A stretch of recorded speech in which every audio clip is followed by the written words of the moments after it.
এই ঘটনাটা আপনি হালকা নেওয়ার কিছু নেই। একদিকে চিকেন স্ন্যাকে রাফালের মতন অত্যাধুনিক প্রযুক্তির যুদ্ধ বিমান, S-400 রাশার তৈরি আকাশ প্রতিরক্ষা সিস্টেম এখানে ডিপ্লয়েড করা হয়েছে। অপরদিকে আজকের দিনেই স্বাধীন সার্বভৌম একটা দেশের আকাশ সীমানা লঙ্ঘন করে ভারত যে জিনিসটা পাঠিয়েছে, আধা ঘন্টা বাংলাদেশের আকাশে ঘুরে বেড়াইল, আমাদের প্রতিরক্ষা সিস্টেম আসলে কোথায়? আমরা যখন ভারতের সাথে পাঙ্গা নিচ্ছি, নিজেদের ওজন আছে তো নাকি না ফেসবুকে খালি রাজু ভাস্কর্য আর ওই যে জনপ্রিয়তার জন্য সস্তা বক্তব্য দেওয়া, আমাদের অবস্থানটা আসলে কি? ভারতের বিরুদ্ধে সরকার কি রাষ্ট্রদূতকে ডাকাইয়া ধমকাইতে পারবে? ভাবা যায় যে বাংলাদেশের আকাশে আধা ঘন্টা যাবৎ চক্কর দিয়েছে ভারতের গোয়েন্দা ড্রোন। কুড়িগ্রামের রৌমারী উপজেলার ঐতিহাসিক বড়াইবাড়ির সীমান্তে ফের বাংলাদেশের আকাশ সীমায় ভারতীয় ড্রোন উড়েছে। শুক্রবার 30 মে রাত 8টার দিকে ওই সীমান্তে বাংলাদেশের 500 মিটার অভ্যন্তরে 4টি ড্রোন আধা ঘন্টা যাবৎ এখানে টহল দিয়েছে। ওই সীমান্তের দায়িত্বে থাকা জামালপুর বিজিবি 35 ব্যাটালিয়নের অধিনায়ক লেফটেন্যান্ট কর্নেল হাসানুর রহমান তিনি এই তথ্য নিশ্চিত করেছেন। তবে এ নিয়ে বিজিবির আর কোনো বক্তব্য নেই। বিজিবি কি করবে? আসলে কিছু করার আছে? স্থানীয়রা বলছেন, ভারতের আসাম রাজ্যের কাকরিপাড়া বিএসএফ ক্যাম্পের আওতাধীন বিএসএফ সদস্যরা শুক্রবার রাতে বাংলাদেশের অভ্যন্তরে 4টি ড্রোন পাঠায়।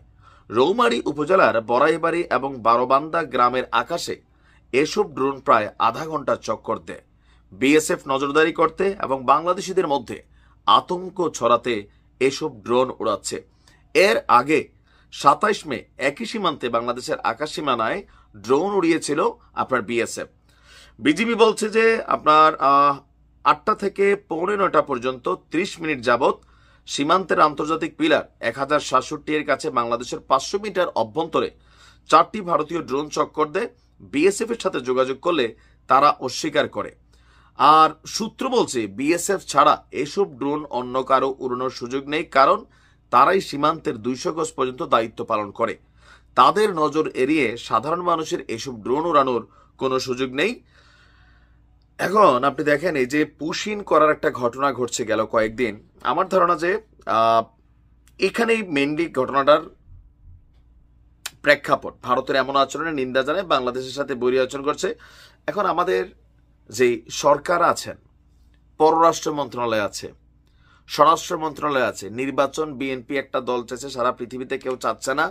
মানে সরকার তো বৈশা বৈশা খালি মনে হয় যে রাজনৈতিক দলগুলার এনসিপি ছাড়া বাকিদের আঙ্গুল দেওয়ার জন্যই অনেক ধরনের কাজ করছেন, মানে তাদের কর্মকাণ্ডে আঙ্গুল উঠানোর জন্যই কাজ করছেন।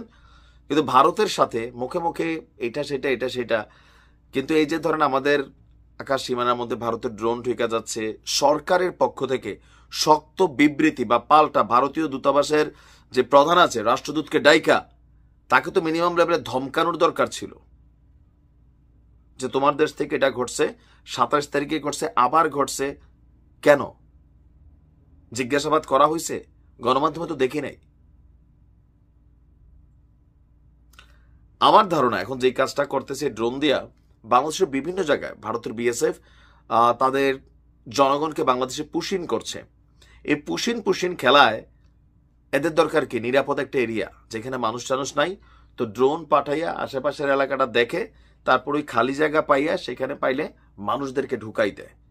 ভারতের বিরুদ্ধে এটা নিয়ে শক্ত প্রতিবাদ করা দরকার রাষ্ট্রের।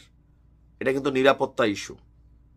ড্রোনের মধ্যে বিস্ফোরক বোঝাই করে বাংলাদেশে ঢুকাই দিয়ে একটা দুর্ঘটনা ঘটাইতে পারে, একটা বিস্ফোরণ ঘটাইতে পারে। আর যতটুকু আমি দেখছি, আমাদের আইনজীবী ইশরাত বলছিলেন যে এটা নিয়ে জাতিসংঘেও কিন্তু যাওয়ার সুযোগ আছে। বাট আমরা কি প্রতিক্রিয়া দেখাচ্ছি? সরকার কি দেখাচ্ছে? মুখের কথা আর অ্যাকশনে যাওয়া দুই জিনিস। যাবে কই থেকে? 5 মিনিট টিকবে? 5 মিনিট ভারতের সাথে আমরা টিকতে পারবো না, এটা বাস্তবতা। তবে সরকারের কূটনৈতিক পর্যায়ে বিষয়গুলো নিয়ে প্রতিবাদ করা উচিত। ভালো থাকুন।